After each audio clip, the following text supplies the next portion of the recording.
सभी बच्चों को नमस्कार। बच्चों, आज हम कक्षा 12वीं फिजिक्स अध्याय 2 के NCERT के आंकिक प्रश्नों पर बात कर रहे हैं। इसके पहले मैंने आपको क्वेश्चन नंबर 2.1 समझाया। अब 2.6 इसमें लिखा है 9 पिकोफैरेड धारिता वाले 3 संधारित्रों को श्रेणी क्रम में जोड़ा गया है। ठीक है, पहला संयोजन की कुल धारिता क्या है, और दूसरा यदि संयोजन को 120 वोल्ट के संभरण यानी कि सोर्स से जोड़ दिया जाए तो प्रत्येक संधारित्र पर विभवांतर कितना होगा। सॉल्व करते हैं। तो सबसे पहले यहाँ लिख लेते हैं, दिया है, दिया कितना है हमें, C1 equal C2 equal C3। कितने संधारित्र हैं, 3, सभी 9 पिकोफैरेड के हैं, सभी हैं। फिर क्या दिया आपको, अब आपको दिया हुआ है वोल्टेज V, तो V की वैल्यू यहाँ पर दी हुई है 120 वोल्ट। अब हमें पहले नंबर संयोजन की कुल धारिता निकालनी है, तो पहले A निकालते हैं। तो संयोजन की कुल धारिता,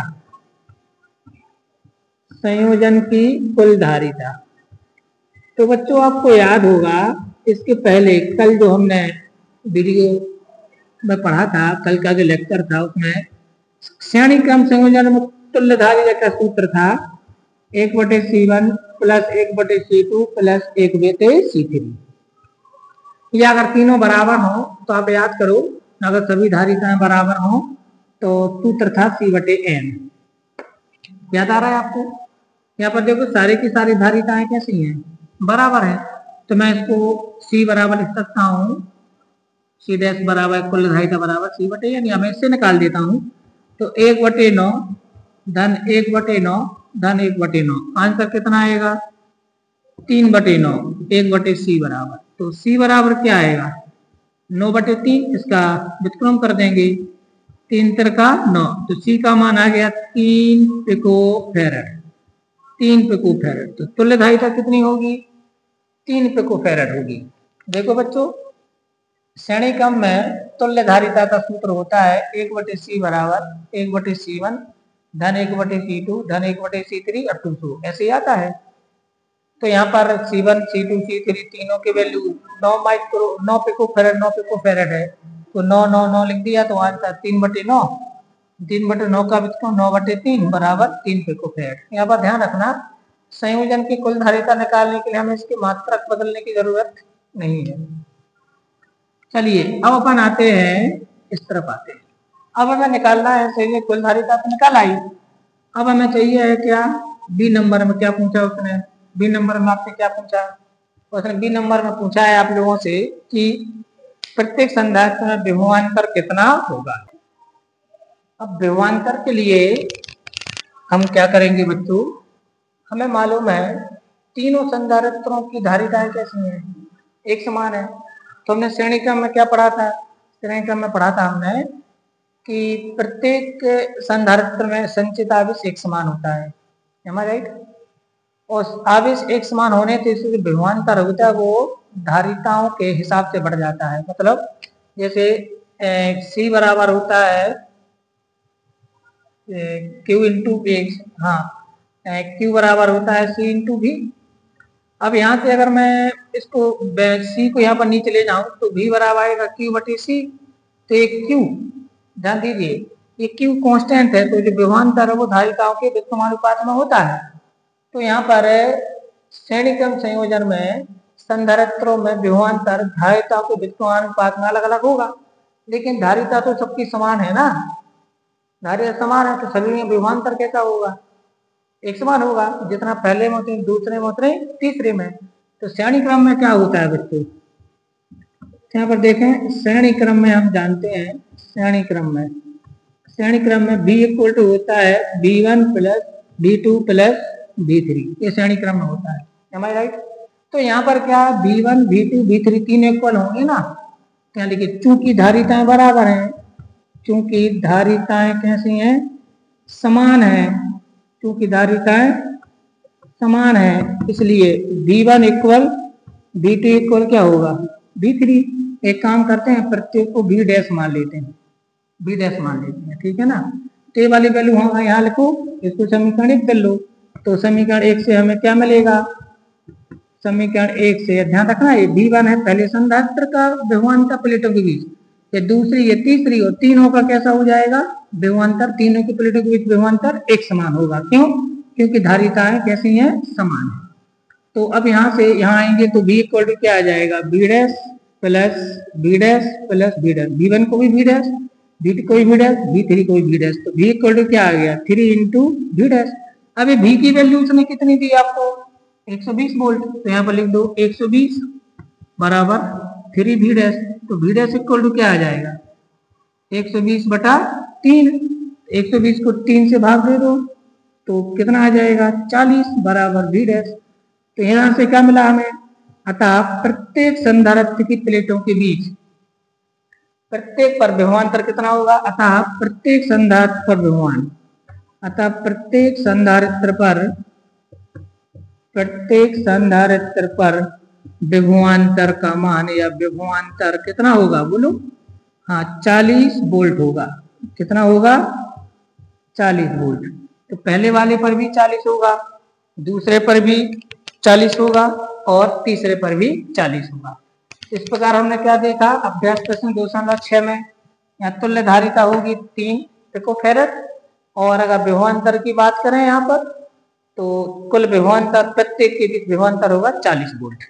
क्योंकि धारिताएं कैसी हैं? समान है, तो सभी पर एक सा आएगा विभवांतर, 40 वोल्ट प्रत्येक पर होगा। आइए अब हम सीखते हैं अभ्यास प्रश्न 2.7। ये प्रश्न एनसीईआरटी बुक के चल रहे हैं। क्या लिखा है इसमें? 2 पिकोफैरड, 3 पिकोफैरड और 4 पिकोफैरड धारिता वाले 3 संधारित्र पार्श्व क्रम में, पार्श्व क्रम। बच्चों जरा ध्यान रखना, एनसीईआरटी फिजिक्स में समांतर क्रम को पार्श्व क्रम लिखा गया है। क्या लिखा गया है? पार्श्व क्रम। पिछले साल भी प्रश्न आया था पेपर में कि संधारित्रों के पार्श्व क्रम संयोजन का सूत्र निगमित कीजिए। तो पार्श्व क्रम का मतलब क्या है? सबको समझ आ गया? पार्श्व क्रम का मतलब है समांतर क्रम, समांतर क्रम में जोड़े गए हैं।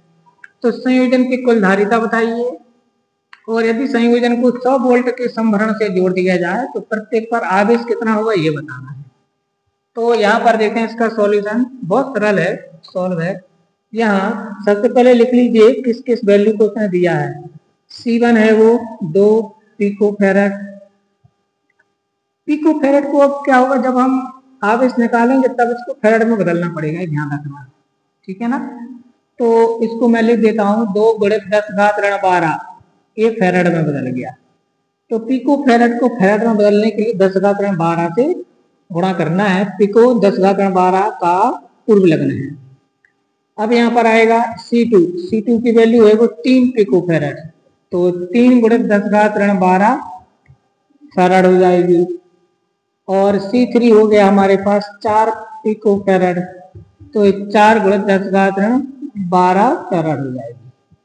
और V की वैल्यू हमारे पास है 100 वोल्ट। अब हमारे पास सबसे पहले नंबर 1 निकालते हैं। पहले क्या निकालना? कुल धारिता। तो बताइए समांतर क्रम में कुल धारिता का सूत्र क्या होता है? कुल धारिता का सूत्र होता है समांतर क्रम में C equal to C1 plus C2 plus C3।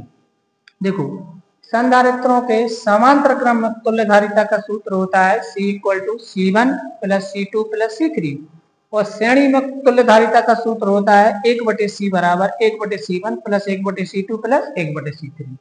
श्रेणी क्रम में व्युत्क्रम होकर जुड़ता है और व्युत्क्रम प्राप्त होता है, समांतर क्रम में सीधे सीधे जोड़ देते हैं।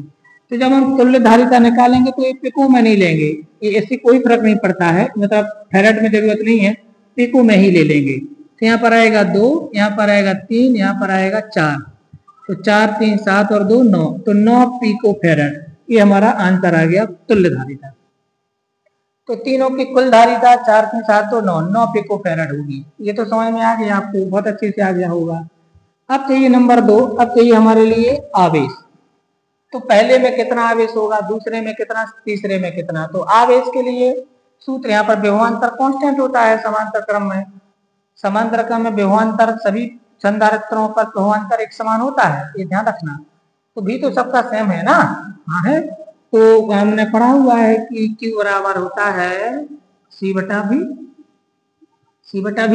तो यहाँ पर लिखता है कि सूत्र